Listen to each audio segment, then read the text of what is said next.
Kecurigaan istri Yunus lihat suaminya penuh lumpur, ternyata habis membunuh.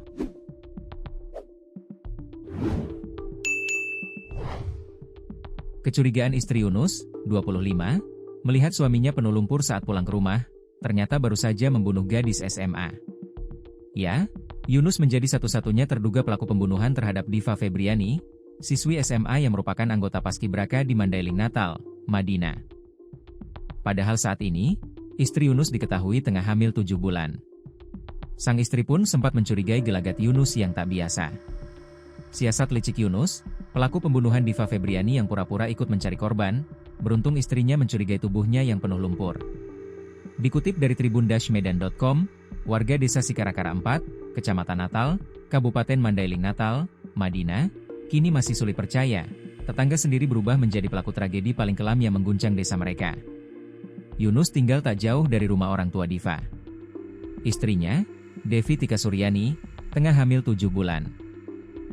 Sehari-hari, Yunus dikenal hanya bekerja serabutan, kadang jadi buruh bangunan. Pernah juga menjadi petugas keamanan di PT RMM meski sudah lama berhenti. Malam Selasa, 29 Juli 2025, Diva pulang latihan Paskibraka untuk persiapan HUT RI ke-80. Namun sejak maghrib, ia tak pernah lagi pulang ke rumah. Kabar hilangnya Diva cepat menyebar di kampung.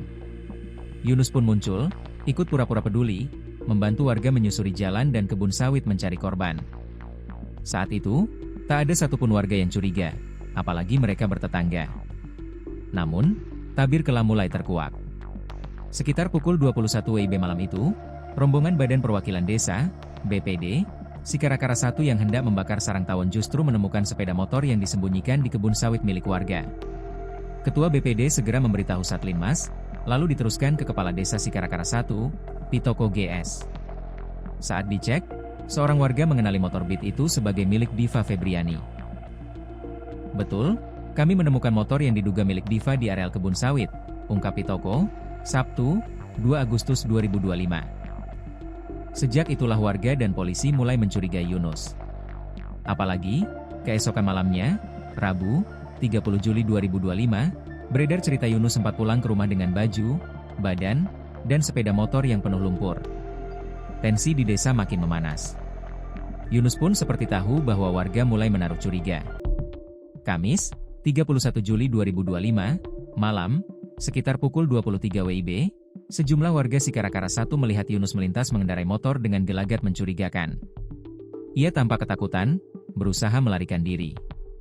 Warga yang geram mengejar. Seorang pemuda bahkan menendang motornya hingga Yunus terjatuh. Namun Yunus masih berhasil bangkit dan kabur ke arah kebun sawit yang menjadi jalan satu-satunya menuju desa Bondakase. Benar saja, keesokan paginya, Jumat, 1 Agustus 2025, Yunus akhirnya ditangkap di rumah iparnya di desa Bondakase. Ia diamankan tanpa perlawanan, setelah polisi dan Babinsa mengepung lokasi. Tragisnya, Diva Febriani yang dicari Yunus bersama warga itu justru sudah ia bunuh sendiri malam saat korban pulang latihan.